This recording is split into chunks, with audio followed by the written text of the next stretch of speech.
Olá, pessoal, tudo bem com vocês? Bom, hoje a aula, no dia 4 de março de 2021, é a quarta aula de Estatística Aplicada. Eu reservei essa aula para a gente discutir a primeira lista de exercício, né, que foi um trabalho, na verdade, né, que comporá a nota do primeiro estágio.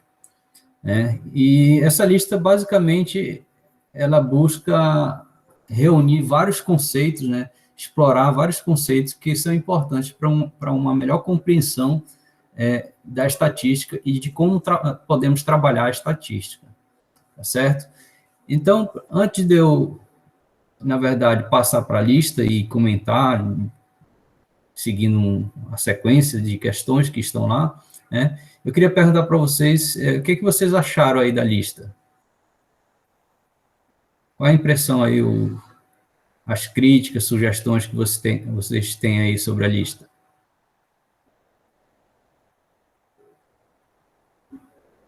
Tá fácil, difícil, trabalhoso? O que vocês acharam? Foi trabalhoso, porque eu não me lembro de absolutamente nada da disciplina passada. E muita coisa que é da disciplina passada, eu acho. E aí, muita coisa que eu tive que reaprender. Eu tive que sair pesquisando. Não teve basicamente nada que eu sabia de cabeça. De cabeça, né? Mas Então, se fosse. Se tivesse pego 5 questões isso aqui e tivesse colocado uma prova, eu não saberia responder nenhuma. nenhuma, né? Mas foi proveitoso para você buscar e assimilar alguns conceitos que aí exige na lista? Sim, sim, sim. Sim, né? Pronto. O Jerônimo está dizendo que achou extenso, um pouco extenso. Realmente está extenso, né? Mas como o trabalho é em equipe, né? É até uma maneira de vocês se entrosarem, né? E aí divide, eu creio que vocês dividiram, né? Tantas questões para cada um explorou um pouco e tudo, né? E a aula de hoje é para a gente poder misturar um pouco, né? Porque alguém procurou determinadas questões e deixou de verificar as outras, né? E aí acaba perdendo a visão do todo, né? Vitor, eu acabei fazendo sozinho, aí ficou bem extensa. Sozinha, aí realmente fica bem extensa, muita coisa. E porque tem conceitos ali que não são triviais, né, para a gente compreender. Né? E certamente não é, a gente não encontra a resposta num único material, né, num único livro e tudo. E mesmo que encontre num único livro, num único PDF que você eventualmente encontra na internet, você tem que sair lendo o livro, praticamente metade do livro, se for o Gustavo Moretim, por exemplo, metade do livro vocês têm que dar uma lida para poder encontrar as respostas. E algumas não são assim tão evidentes na leitura, né? Então, realmente, o objetivo da lista era provocar vocês, né, despertar para alguns conceitos que a gente ainda não tem domínio, né, e que são importantes, é interessante a gente saber, tá certo? Então, essa foi a ideia, realmente, da lista, tá? Aí eu queria saber o seguinte, quais questões vocês tiveram mais dificuldade e gostariam, assim, de, nesse momento, a gente abordar em primeiro lugar, certo? Porque são muitas questões, aí não adianta eu pegar na sequência 1, 2, 3, 4 até o final e, de repente, não sobrar tempo para as questões mais importantes que vocês tiveram mais dificuldades, tá certo? Qual foi a questão aí? Vamos iniciando aí aqui pelo chat. Pode falar sobre a questão 23? 23. A última. Pronto. Diga quais são as principais etapas, fases de uma pesquisa estatística. Dê um exemplo. Certo. Eu ainda não a tela ainda não está apresentada, né? Vamos. Não.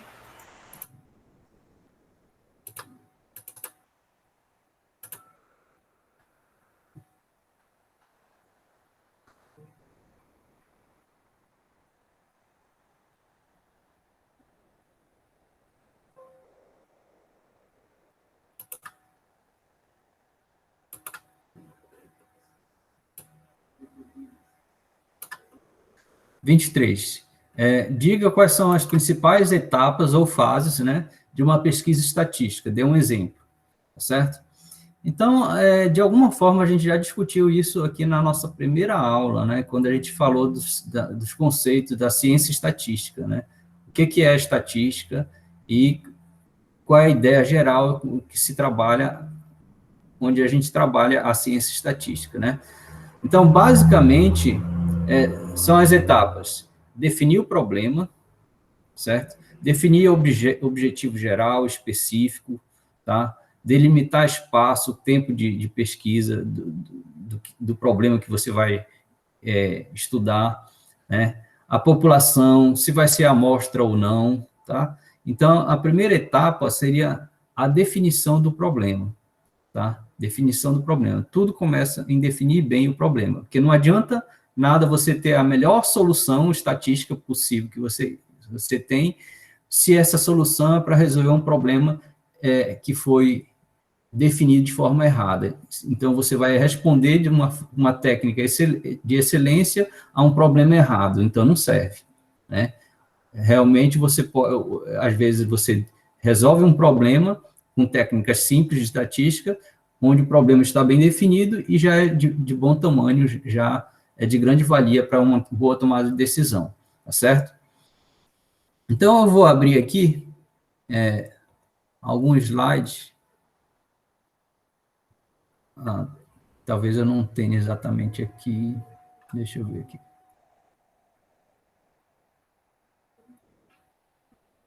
Eu tenho que pegar aqui.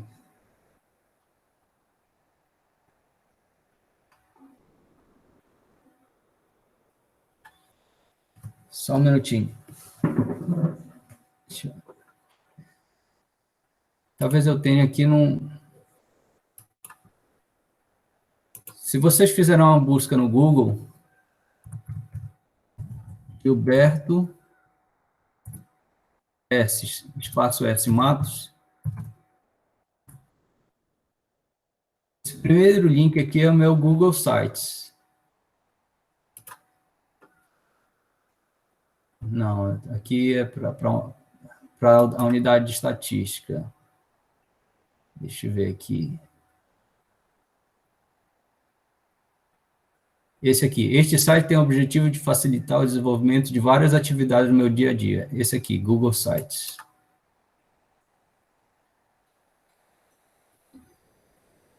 Aí tem aqui várias coisas, disciplinas. Introdução à estatística. Introdução à probabilidade. O mais recente, introdução à probabilidade. Vamos ver aqui. Apostila Introdução à Estatística e Análise Descritiva. Então, tem uma apostila, Introdução à Estatística e Análise Descritiva de Dados. Tá? E aí tem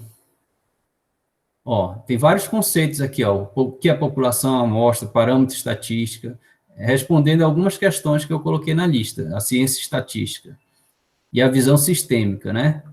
E aqui, 1.3, fases do método estatístico. E aí a visão sistêmica, né, foi que a gente viu na aula passada, na primeira aula.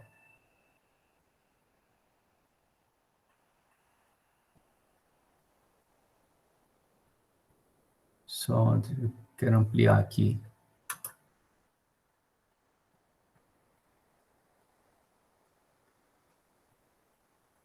Aqui. Pronto. Então, o que acontece? Um problema estatístico, ele baseia-se num esquema como esse, né? A gente define o problema, consequentemente, a gente define bem uma população, coleta a amostra, daí a gente passa para a estatística descritiva, que é a análise através de tabela, gráficos e medidas, né, alguns números, né? Utiliza das probabilidades para calcular a probabilidade de cometer um erro e fazer inferência estatística, que é generalizar resultados a partir da amostra para toda a população, ok? E aí, o que acontece? As fases de um estudo estatístico, é o que está aqui na 1.3.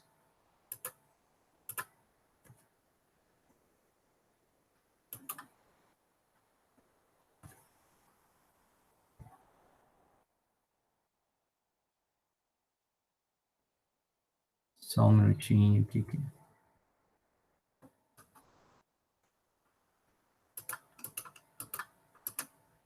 Está descontrolado aqui as coisas.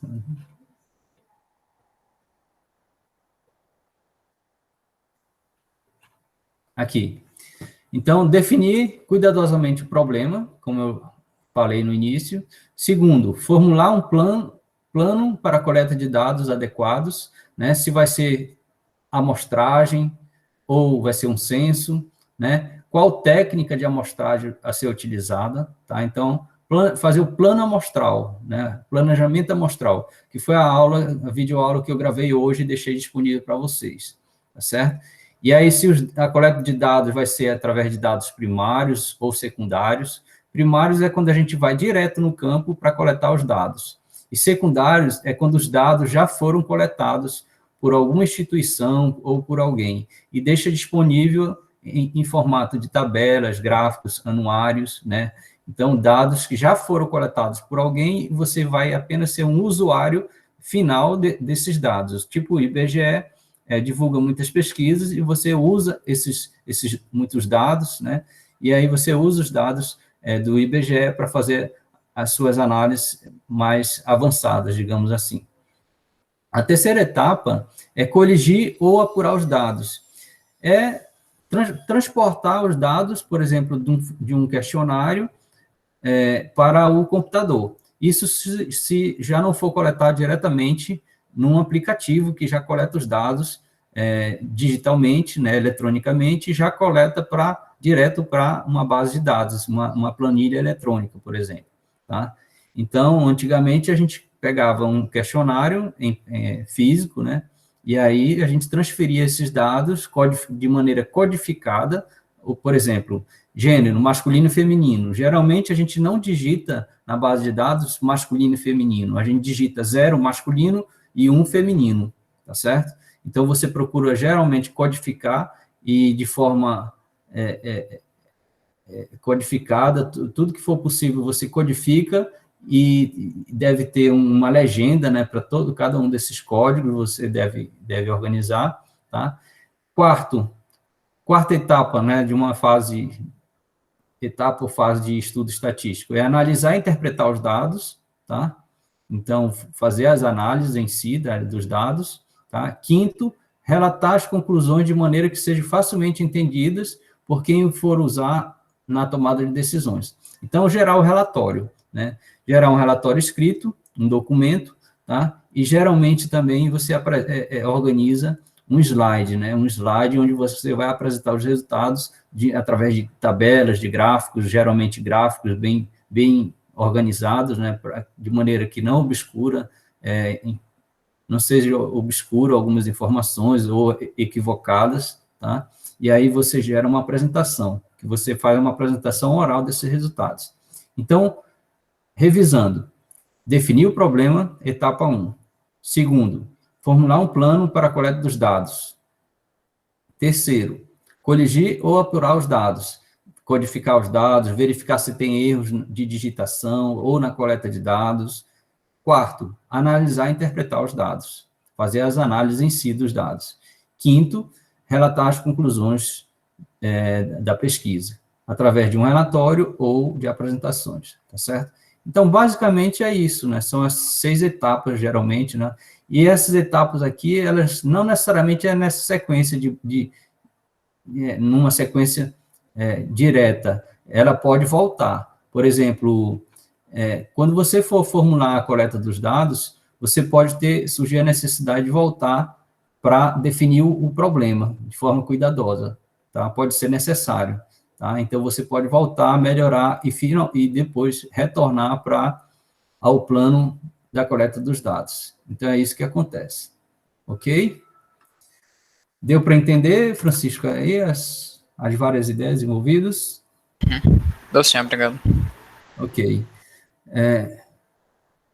Alguém falou aqui, Realmente, essas últimas 4 questões de estudo estatístico foram complicadas, pois quando paguei a introdução à Prodade no RAI, não cobrimos esse tópico. Professor, onde eu encontro essa apostila? Pronto. Você digita no Google, Vitor, Gilberto, espaço S, de Silva, espaço Matos, só um T, né? O meu nome, né? Certo? Aí no Google. E aí vai aparecer o site, né? Google Sites. Aí você abre a minha página pessoal, tá? E vem ensino disciplinas. Aí tem os por período, né? Introdução à probabilidade, introdução à estatística. Tá um pouco desatualizado, mas essas apostilas ainda são válidas.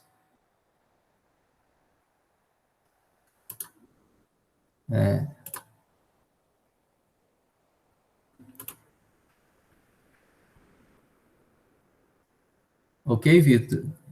Tá? Já encontrou aí, Vitor, a apostila, o caminho da... Já, né? Ok. Então, fica a dica aí, tem algum material também disponível no meu site pessoal, né? Então, vamos... Como foi comentado que as 4 questões finais foram mais problemáticas, né? Vamos dar uma olhada aqui. No caso, a 22, 21 e a 20, né? Pronto. Então, a 20, a gente já conversou sobre isso, né? Na aula de segunda-feira, né? A gente viu o que é população, o que é amostra. Desde a primeira aula a gente comenta isso. O que é uma população, o que é uma amostra. População, todos os elementos que têm pelo menos uma característica em comum associada a um problema, tá? E a amostra é uma parte da população. E associado a esses dois conceitos, existe o conceito de parâmetro, que é o quê? É uma característica numérica, só que é associada à população, calculada em cima dos dados populacionais. E a estatística também é uma característica numérica, só que ela é calculada usando os dados amostrais, tá certo? Então, no parâmetro não existe incerteza, na estatística existe incerteza, ela é uma variável aleatória, porque como ela é baseada numa amostra aleatória, tá, geralmente aleatória, existe incerteza na observação da parte, né, da amostra. Então, a estatística ela tem essa diferença do parâmetro, né? Todas duas são características numéricas, só que parâmetro é calculado em cima da população e estatística em cima da amostra. Então, essa é a diferença entre os dois. E aí, qual a diferença? E dê exemplos, né? Exemplo, na pesquisa eleitoral, se eu pesquisasse todos os eleitores de uma cidade, a proporção de eleitores favoráveis a um certo candidato, de todos os eleitores da cidade, seria um parâmetro. E a proporção de eleitores favoráveis dentre 1.000 escolhidos eleitoralmente seria uma estatística. Existe incerteza nela, tá certo? Então, essa é a diferença. Tá? E esse conceito tem nessa minha apostilazinha que eu acabei de abrir para vocês aí no meu site pessoal. Tá? A 21, qual é a definição de estimador? Ela é um conceito bem simplesinha a diferença aqui. Qual a diferença de estimador para estatística? Na verdade, estimador é uma estatística também, tá? Ou seja, uma característica numérica baseada em dados amostrais, tá? Só que estimador é usado para fazer inferência ou afirmação sobre um parâmetro, tá? Então, estimador é uma estatística usada para inferir sobre valores sobre o parâmetro, tá? Por exemplo, o estimador para a proporção populacional de eleitores favoráveis a um certo candidato na população, um estimador seria a proporção amostral. E a proporção amostral ela é usada para fazer inferência sobre a população, sobre a proporção de eleitores na população. Então, seria o estimador. É a renda média de todos digamos, os chefes de família em Campina Grande. Então, a renda média seria um parâmetro de todos os chefes de família. E o estimador seria a média amostral. A média amostral, ela faz inferência, afirmação sobre a média populacional, né? Então, a renda média da amostra, de uma amostra de 1.000 chefes de família, por exemplo, seria um estimador, tá certo? E qual é a diferença entre estimador e estimativa? Bom, estimador é uma função de dados amostrais. Só que os dados amostrais podem ser pensados como uma variável aleatória. São variáveis aleatórias, os dados, tá? Então, função de dados amostrais é função de variáveis aleatórias. Consequentemente, ela também é uma variável aleatória. Então, estimador é uma variável aleatória. Por consequência, o estimador pode assumir alguns valores numéricos, né, que a gente chama de estimativa. Estimativa é um valor numérico, tá, particular do estimador. Então, por exemplo, a proporção de eleitores na amostra, tá, é de 30%, tá, que foi favorável ao candidato, é 30%. Então, esse 30%, esse número é um valor particular do estimador, é um número já observado, e a gente chama de estimativa. Então, a gente diz, olha, 10% das pessoas apresentam determinada doença, tá, na população. Então, os 10% é um número particular da proporção amostral, e aí é uma estimativa, tá certo? Então, essa é a ideia. Estimativa é um número particular do estimador, e estimador é uma estatística particular para fazer inferência sobre o parâmetro, tá certo? Então, esta é a ideia, tá? Deixa eu ver aqui um slide, talvez esclareça. Ó, variável aleatória, a ideia de variável aleatória. Variável aleatória, eu falei que estatística, por ser função de dados amostrais, ela vai ser uma variável aleatória. Ela vai apresentar valores variáveis e de maneira aleatória, de acordo com probabilidades. Então, formalmente, uma variável aleatória, a gente pode dizer que é uma função que associa elementos do espaço amostral ao conjunto de números reais, tá? Então, é uma função onde o domínio vai ser os resultados de um experimento aleatório, por exemplo, X, número de coroas ao lançar 2 moedas. Então, o espaço amostral, conjunto de todos os resultados possíveis do experimento aleatório, lançar 2 moedas pode resultar cara a cara, cara coroa, coroa cara, coroa coroa. Só que a gente pode não estar interessado nesses pontos amostrais. Nós temos 1, 2, 3, 4 resultados possíveis nesse experimento. A gente tem interesse no número de coroas. Então, quando ocorre cara a cara, eu tenho 0 coroas, né? Cara coroa, 1 coroa, coroa cara, 1 coroa. Coroa coroa, 2 coroas. Essa função dos dados amostrais, tá? Do espaço amostral para um número, o domínio é o espaço amostral e o contradomínio é um conjunto dos números reais. Então, essa função, uma função que liga esse domínio com esse contradomínio, a gente chama de variável aleatória, tá? Então, 0, 1, 2 já é os resultados, são os resultados da variável aleatória x, número de coroas ao lançar 2 moedas, tá certo? E aí, essa variável aqui, ela é do tipo discreta, porque ela pode assumir valor finito, que é, no caso, esse exemplo, ou um número infinito enumerável. Se eu jogasse moedas uma infinidade de vezes, nós teríamos um conjunto infinito enumerável para o número de coroas, né? E aí, as variáveis aleatórias podem ser do tipo finita ou discreta, que é o caso aqui, ou contínua, tá? Deixa-me ver aqui. Já respondendo outras questões que estão na lista, tá certo? Essa questão de variável aleatória. Variável aleatória pode ser discreta, quando os possíveis resultados estão contidos em um conjunto finito ou enumerável. Se eu lanço a moeda infinitas vezes, então o número de coroas pode ser 0, 1, 2, 3, 4 e assim por diante. É o caso de variável aleatória do tipo Poisson, tá? Do tipo Bernoulli, só pode assumir 2 valores, 0 ou 1. Então, é finito, então é uma variável discreta.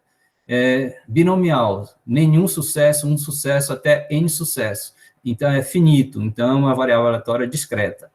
E pode ser também, a variável pode ser contínua, onde os possíveis resultados abrangem todo o intervalo de números reais, tá? Por exemplo, o peso das pessoas, existe um subconjunto dos reais infinito que pode ocorrer, tá certo? O tempo de resposta para um determinado medicamento. Esse tempo a gente imagina que ele pode ser observado numa escala contínua. Não existe um número discreto de valores para o tempo de reação para uma determinada vacina, por exemplo, tá certo?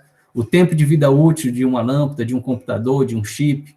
Então, a gente pode imaginar que é uma variável aleatória do tipo contínua. Então, os tipos de variável aleatória podem ser discreta ou contínua. Já estou respondendo questões da lista. E variável aleatória é uma função do espaço amostral que leva a resultados no conjunto dos reais, que pode ser do tipo discreto, discreto ou contínuo, finito ou infinito enumerável ou contínuo, ok? Então, essa é a ideia, né, de variável aleatória e os tipos de variável aleatória. A função de probabilidade é uma probabilidade, por exemplo, no caso discreto, a probabilidade de x, da variável aleatória assumir um valorzinho xi, tá? Onde as probabilidades são maiores ou iguais a 1 e a soma das probabilidades é igual a 1. Então, essas duas condições devem ser satisfeitas para que a gente tenha uma distribuição de probabilidade. Distribuição de probabilidade são um conjunto das probabilidades com as respectivas, os valores que a variável pode assumir com as respectivas probabilidades de ocorrência de cada um dos valores, onde a soma das probabilidades é 1 e as probabilidades são maiores ou iguais a 1. Então, esse é o caso discreto. No caso da função de distribuição contínua, a gente tem, no lugar de somatório, a gente tem aqui, no lugar de P de xi, a gente tem f de xi, a função densidade de probabilidade. F de xi maior ou igual que zero, e a integral de f de x dx é igual a 1. A gente substitui o somatório por integral de f de x dx igual a 1. Tá? E o f de x é uma função não negativa, f de x maior ou igual que zero. Tá? Para o caso de variável aleatória contínua. Aqui tem outras informações, eu vou deixar disponível esse material com vocês, esses slides. Isso aqui é do professor Barbeta Reis e Bórnia, Estatística para curso de Engenharia Informática, né? Esse slide. Deve ter mais material na internet dele. Eu vou deixar esse aqui disponível para vocês. Ok? Eu gostaria de mais perguntas. Perguntas e dúvidas.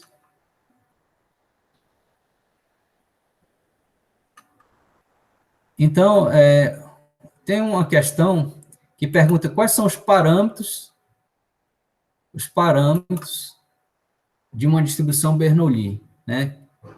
Quem de vocês poderia falar para a gente quais são os parâmetros de uma distribuição Bernoulli, que são necessários para a gente conseguir calcular a probabilidade na Bernoulli?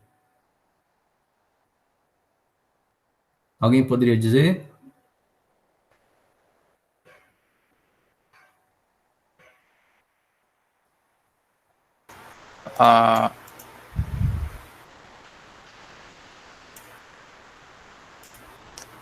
Tu precisa ok. Tu precisa da probabilidade de sucesso? A probabilidade de sucesso, né? Só a probabilidade de ter sucesso, que é o P, né? Exatamente. Se você souber, deixa eu ver se a aberta aqui tem.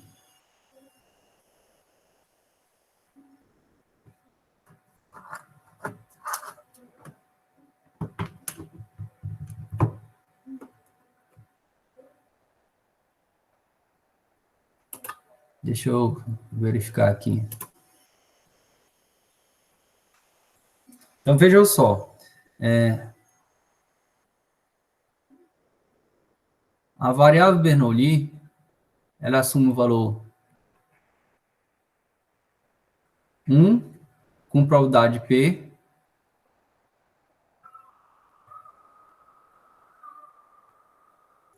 Enganchou aqui.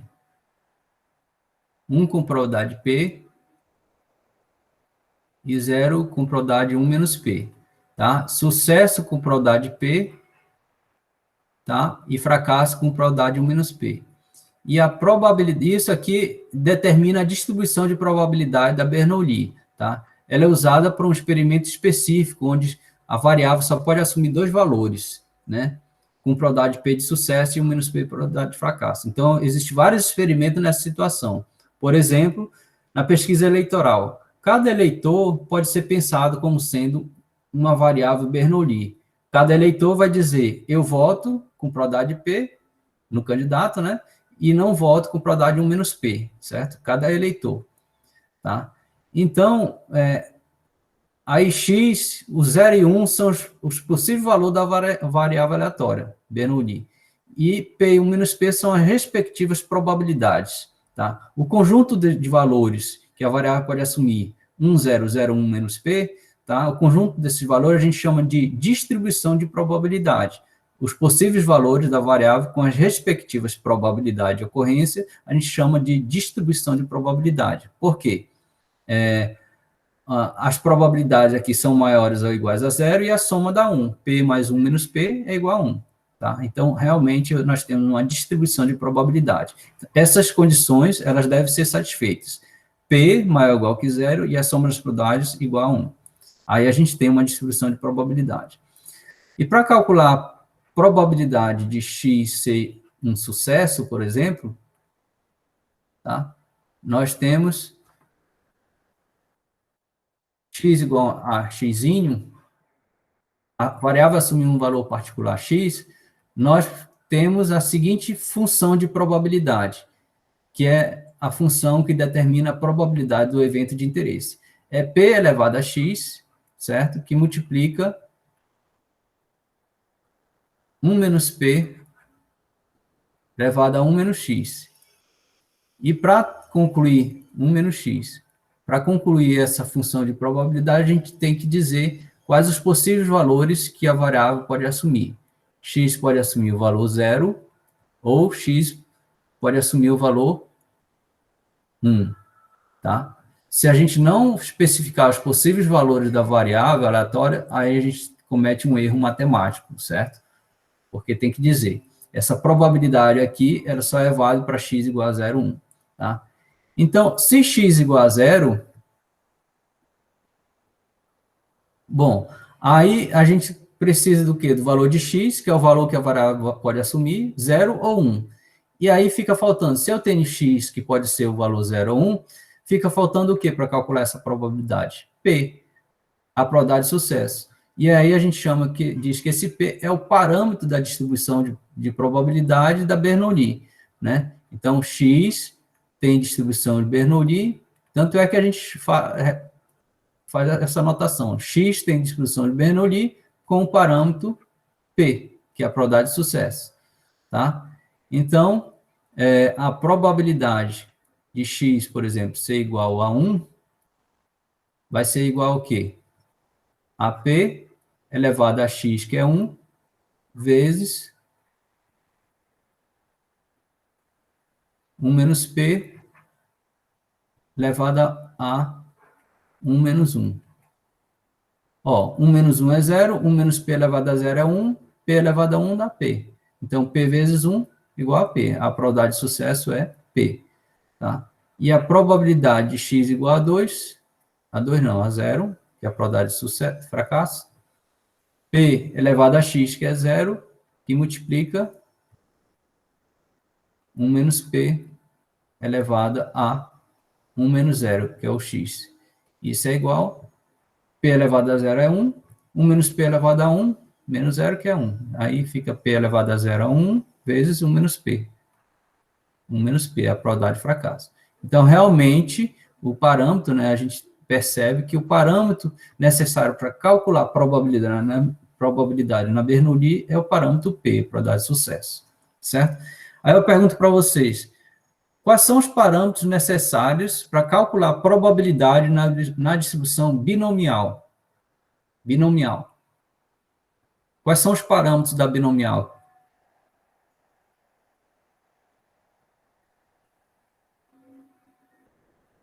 Alguém? A quantidade de ensaios, Gabriel falando, a quantidade de ensaios da Bernoulli realizados e a probabilidade de sucesso. Exatamente. Nós precisamos, a binomial é N e P, né, que a gente precisa, né.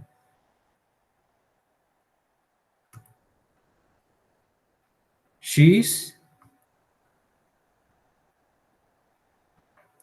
quando x tem distribuição binomial, binomial é a repetição de n Bernoullis, né? O experimento do Bernoulli é repetido n vezes, tá? De forma independente, com a probabilidade de sucesso constante igual a P. Aí a gente precisa saber quantas vezes a Bernoulli foi repetida, né? E a probabilidade de sucesso em cada uma das vezes, tá? E a probabilidade de x igual a um xínho, né? A probabilidade, x é o quê? É o número de sucessos nas n repetições do experimento Bernoulli. A probabilidade da binomial, ela é escrita como P elevado a x sucessos, né? Vezes 1 menos P, que é a probabilidade de fracasso. Quantas vezes? Eu tenho um total de n repetições do experimento menos x sucessos. Então, n, total do experimento, menos x sucesso, dá o total de fracasso. 1 menos P elevado ao total de fracasso. Vezes a combinação de nx a x. Por que combinação de nx a x? Porque é uma contagem de todas as permutações possíveis do sucesso. Os x sucessos pode ocorrer tudo na primeira vez. E os n menos x fracassos ocorre tudo nas últimas repetições. Ou pode ser o contrário. O x sucesso pode ocorrer nas x vezes finais de repetição do experimento. E os fracassos nas n menos x repetições iniciais. E pode ter uma mistura, né, da posição de sucesso e fracasso, né, na sequência de sucesso e fracasso. Tá? Então, a gente calcula a quantidade de permutações com repetições, né, de sucessos e fracassos. Por isso, é a combinação de nx a x. E para completar, né, o x pode assumir os valores nenhum sucesso, um sucesso, né, 2 sucessos, até todos sendo sucessos, n. Tá? Então, percebo que n vai ser dado, que é o total de ensaios de Bernoulli, de experimentos Bernoulli. O x vai ser conhecido, vai ser o total de sucessos dentre n, que a gente precisa, a gente pode estar interessado. Aí vai sobrar o quê? O P, que é a probabilidade de sucesso, e o N é conhecido. P, geralmente, vai ser desconhecido. Mas, para calcular essa probabilidade, eu preciso do X, que é, obviamente, o valor que eu tenho interesse, o N, tamanho da amostra, e o P, a probabilidade de sucesso. Então, NP, são os parâmetros da distribuição binomial.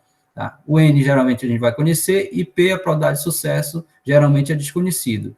Se ele é conhecido, ele é um parâmetro da população. E quando ele for desconhecido, a gente precisa de técnica de inferência estatística para determinar o valor de P, através de uma estatística, ou melhor, de um estimador, que é uma estatística utilizada para estimar, fazer inferência sobre P, o parâmetro populacional. Ok? E a normal? Quantos parâmetros tem e quais são?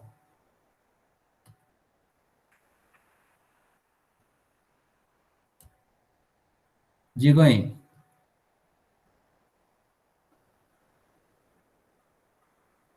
A média Mi e a variância sigma.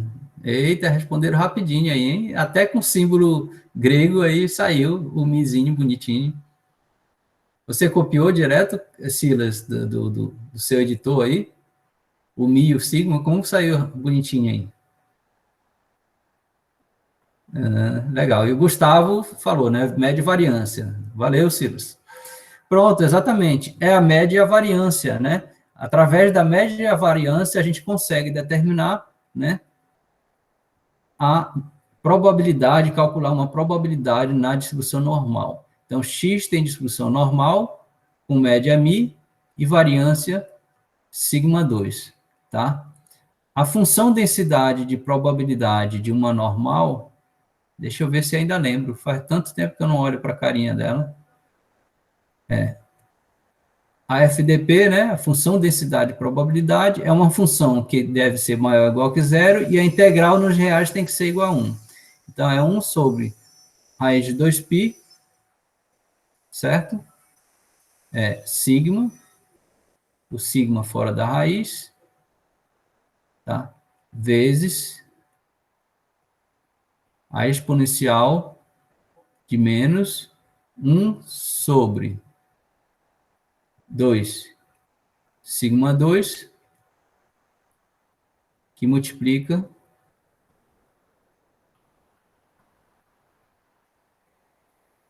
x menos mi ao quadrado. E os possíveis valores de x? Quais são os possíveis valores da distribuição normal? No conjunto dos reais, quais os possíveis valores para x? Diga aí para mim.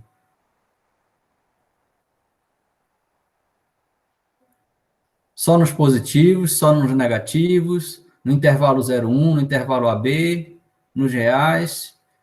Quais os possíveis valores da variável normal? Alguém para me responder? Porque a Bernoulli era 0,1, sucesso ou fracasso? Fracasso ou sucesso? A binomial era 0 sucesso, 1 sucesso, 2 e assim por diante. A Poisson, o parâmetro era lambda, a taxa de sucesso. Né? Podia assumir o valor 0, 0, 1, 2, 3, ilimitado. Né? Porque, digamos, o número, pronto, o Ítalo falou, os reais, tá? A distribuição normal, ela pode ser utilizada, deve ser utilizada, quando x pertence aos reais. Então, é menos infinito, x mais infinito. Ok? E a probabilidade, como é uma variável aleatória contínua, né? Os possíveis valores delas caem nos reais, tá? Então, não faz sentido calcular a probabilidade de x assumir um valor igual a um valor pontual, x, tá? Na verdade, faz sentido a gente calcular a probabilidade de x pertencer a um intervalo. X está entre o intervalo A e B, certo? Então, a probabilidade vai ser integral nos reais, aliás, no reais não, no intervalo AB, de f de x dx. Ok? Agora, perceba o seguinte, que essa integral é desta função aqui, dessa FDP, essa função densidade e probabilidade. E a integral dessa função densidade e probabilidade tem forma fechada analítica, sim ou não? Eu vou mostrar de novo. A integral de A a B, no intervalo AB, de f de x dx, essa função densidade aqui, ela tem forma analítica fechada? Sim ou não? Não, Ítalo. Alguém mais? Alguém diz que tem forma analítica fechada para resolver essa integral? Sim ou não? Alguém mais? Não. Silas, acho que também não. O Ellison, não. Ok. Realmente, não tem, né? É por isso que a gente usa a tabela da distribuição normal, tá? O que acontece? Isso aqui não tem uma forma analítica fechada, é necessário métodos... Professor, você pode explicar por que ela não tem uma forma analítica... Por que ela não tem uma forma analítica fechada? Ah, por quê? Pronto. Bom, se a gente procurar aplicar técnicas que a gente conheça, certo? Técnicas, por exemplo, vamos dar um parênteses aqui. Né? Se eu tiver integral de x dx, é possível a gente deduzir, porque agora eu tenho que forçar a minha mente para o conhecimento de cálculo, tá?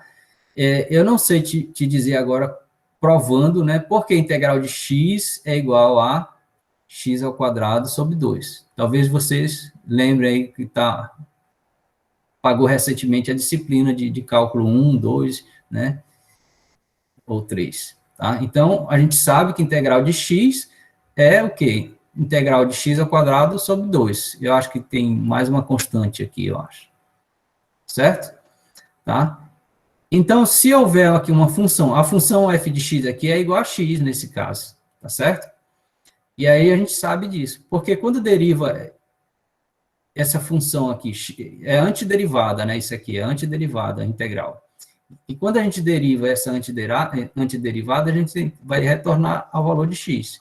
Então, qual é a derivada de x ao quadrado sobre 2? É 2 vezes x elevado a 2 menos 1, que é 1, né? Então, fica 2x dividido por 2. 2 cancela com 2, fica x. E olha aqui, o que está aqui, do lado, dentro da integral, é o x.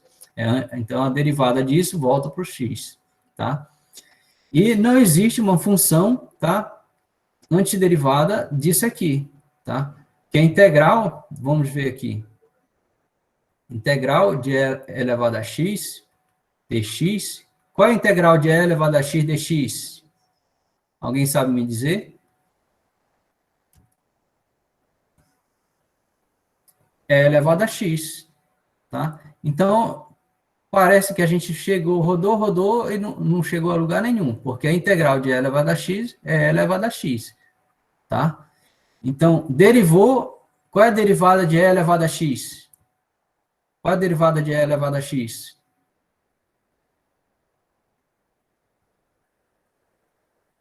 Hein? Diga aí, Truva.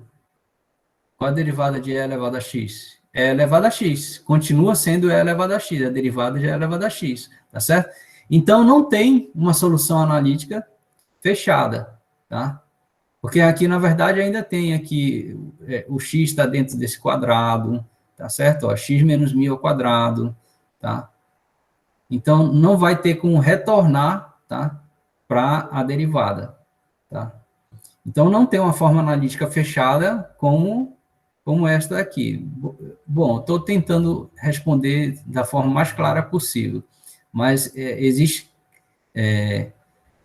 explicações teóricas mais bem fundamentadas, certo? Para explicar exatamente por que isso aqui não tem uma integral, uma forma analítica fechada para essa integral, tá? Deu para entender um pouco mais, Francisco? Sim, deu para... Aí o desafio que fica, um exercício que fica para vocês é tentar resolver essa integral, tá certo? Aí vocês vão verificar, deve chegar a um momento que vocês vão perceber, derivada parcial, não tem, por partes, né? Por partes não consegue, tá certo? Quais são as outras técnicas de integração? Porque a gente poderia pensar em fazer a integração por partes, certo? Poderia pensar em outros tipos de integração, tá? Mas nenhuma delas vai dar uma forma analítica fechada. Então, o que acontece? Como não tem uma forma analítica fechada, aí é necessário recorrer a cálculo numérico, tá? Métodos numéricos de integração. Então, a gente precisa expandir essa função, por exemplo, em série de Taylor, alguma coisa do tipo, tá? E resolver sistemas polinomiais, tá? Para encontrar as raízes dos sistemas polinomiais. E aí a gente encontra valores para as probabilidades, tá? E aí esses valores, uma coisa que é um resultado importante, que a gente deve sempre lembrar, é que se x tem uma distribuição normal, com média μ e variância sigma 2,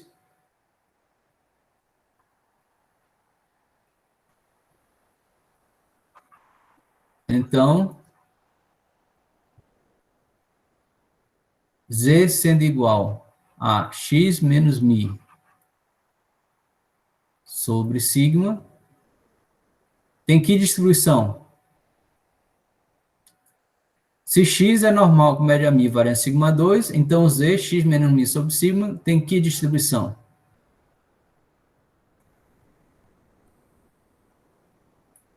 Ítalo. Alguém mais fala aí? Ítalo tem uma resposta aqui. Qual a distribuição de z? Alguém mais? Isaquiel? Quer falar, Isaquiel? Vitor Arruda? Gabriel Lima? Matheus Alves? Tá?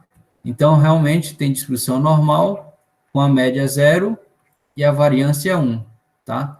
Então, pegar a variável aleatória normal, subtrair da média e dividir pelo desvio, tá? Sempre, isso aqui a gente chama de padronizar a minha variável aleatória normal. Quando eu padronizo, eu caio numa escala 0,1. onde a média é 0 e a variância é 1, tá? A normal com média 0 e variância 1 é a normal padronizada, a normal padrão, tá? Então, quando eu pego o x, subtrai da média e divido por sigma, eu estou mudando a escala da minha variável, tá certo? Então, vamos sempre lembrar disso. Tá? Uma normal qualquer, com qualquer média, qualquer variância, quando eu subtraio da média e divido pelo desvio, eu estou padronizando. E caio, então, na normal padrão, 0, 1. Normal, média 0, variância 1. Tá? E a gente vai ver futuramente que sigma 2 pode assumir outras formas, tá?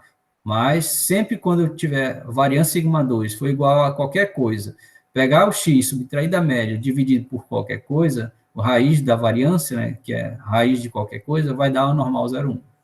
Ok? Então, basicamente é isso com relação às distribuições, né? Bernoulli, binomial e normal, tá certo? Questionamentos a mais sobre a lista?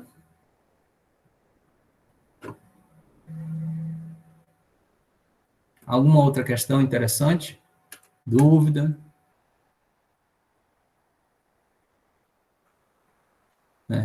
Está sendo interessante o que eu estou apresentando aí para vocês? Está servindo como, assim, uma revisão, ou até mesmo assimilando conceitos que nunca tinha prestado atenção? Tá sim, professor. A ideia aqui é passar conhecimentos que às vezes a gente deixa passar despercebido, tá certo?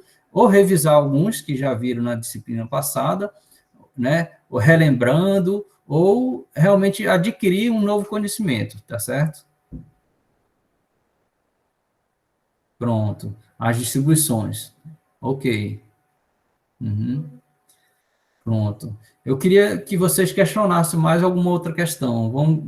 A gente podia gastar mais uns 10 minutinhos aí. O que vocês acham? Ou estão satisfeitos pelas discussões até aqui?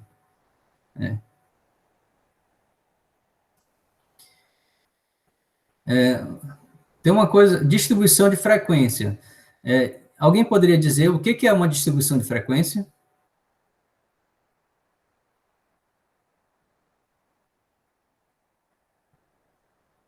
Que é uma questão que está na lista também. O que é a distribuição de frequência? Débora, podia falar para a gente, Débora?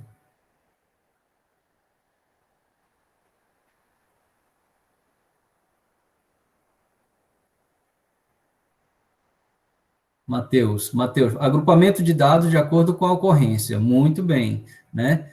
Eu vou mostrar aqui. Basicamente, a ideia da distribuição de frequências é organizar dados, né, com as respectivas frequências. Então, por exemplo, eu posso ter a variável x, onde ela assume um valor x1, pode assumir um valor x1, um valor x2, isso no caso discreto, xn, tá? E aí, a probabilidade de x, tá? Então, é o p de x1, a probabilidade do x ser igual a 1, a probabilidade de x assumir o valor 2, até a probabilidade de x igual a n. Perdoe, aqui eu estou já falando que é a distribuição de probabilidade, mas a ideia da distribuição de frequência é a mesma, sendo que são dados empíricos. Aqui são dados teóricos, as probabilidades teóricas. Quando essa probabilidade aqui é uma frequência, então eu posso chamar de F1. Essa frequência pode ser absoluta ou relativa, tá? E aqui frequência, a frequência com que ocorreu o valor x2 na amostra, F2, até a frequência xn, então a gente tem uma distribuição de frequência, tá? Então, por exemplo, eu tenho 0 filhos, ocorreu com frequência 10. Um filho ocorreu com frequência 20. 10 filhos ocorreram com frequência 1, tá? Então, digamos que soma das frequências seja 100, então 10, F1 igual a 10 seria 10%, F2 igual a 20 seria 20%. Então, eu posso expressar em termos absolutos, F1 igual a 10, ou então F1 igual a 10%, que são as frequências relativas em termos de percentuais. E aí, o conjunto de valores da variável com as respectivas frequências, a gente chama de frequências, distribuição de frequências. Quando essas frequências são substituídas por probabilidades, a gente tem a distribuição de probabilidade. Perceba que sempre a soma das frequências, se for absoluta, vai dar igual ao tamanho da amostra. Se for a relativa, vai dar igual a 1 ou 100%. E a soma das probabilidades tem que ser igual a 1. Tá? A mesma ideia, tá? A distribuição de probabilidade de uma variável aleatória contínua, ela é muito mais baseada pela função de distribuição acumulada, que é o f de x, o f grande de x. Quando a variável aleatória ela é contínua, que é a probabilidade do x ser menor ou igual que um xzinho, que é igual a integral, no caso contínuo. Mas tem a função de distribuição acumulada no caso discreto também. No lugar de integral, fica somatório, no caso discreto. No contínuo é integral, fica integral de menos infinito até x, de f de t dt. ff de t é a FDP, a função densidade e probabilidade da variável aleatória x, tá certo? Então, essa é a ideia. Bom, eu fico à disposição, né, para alguma dúvida adicional. Fique à vontade aí. Se não houver mais nenhuma dúvida, alguma coisa interessante para a gente, eu vou encerrando. Posso encerrar aqui a gravação? Ok. Ok, então, até a próxima. Se alguém quiser tirar dúvida ainda, ou qualquer outra dúvida sobre a disciplina, fora do conteúdo, fique à vontade. Até a próxima. Tchau, tchau.